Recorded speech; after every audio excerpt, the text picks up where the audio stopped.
France this week. We've spoken to Mikey Hayward. He says that two big differences between Aviva Premiership packs and French ones are the size and a bit of the skill level. Would you concur with that?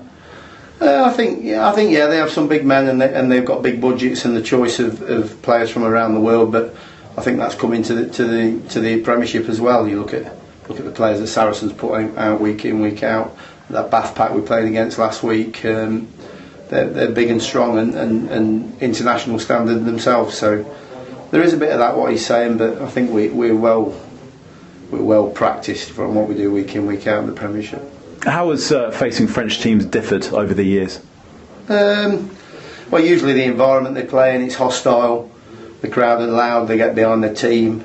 And they've got so many players in their squad, so that if you look at the racing team from last week, I think they changed 10 players in the starting team from the week before, and that's a luxury that we don't always have here. We've got good strength in depth, better than we have been before, but two international players in most positions is pretty special. So yeah, it's tough to play against. Has that changed since your time as a player? In the last 15 years or so, has that strength and depth in the top 14?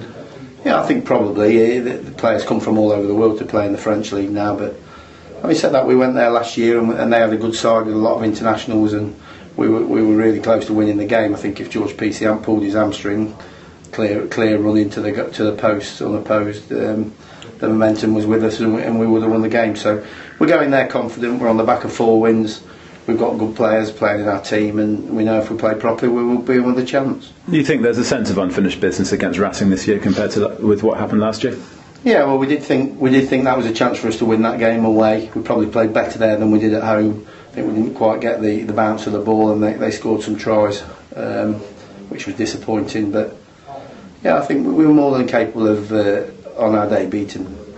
In terms of them casting the net and French teams in general casting the net, that's a lot of world champion All Blacks now playing in the top 14. One of whom's likely to play on Saturday afternoon. How do you change your game plan, or to play somebody like Dan Carter, or is it just people are going to look at him and just go, we're playing Dan Carter, let's raise our game against him?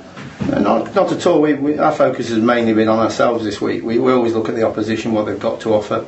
But there's no footage of Dan Carter playing for Racing, so that's a decision they've got to make, where he fits into their team, how available he is, and how up to speed with what they're trying to achieve. So he's a good player, and I'm sure he will get to the levels they require really quickly because of his experience. But all we do is think about ourselves and what we need to do, both in attack and defence, and I'm sure if we get our game right, we'll be a threat.